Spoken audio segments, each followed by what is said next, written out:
Всем привет! Очередной путь домой. Вот такой вот лес. Дорога через лес. Очень нравится. Не знаю почему, но, видимо, из-за адреналина.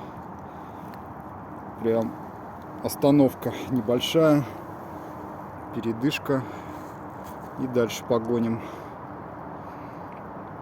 Уже рядом трасса. Скоро будем дома. Всем пока.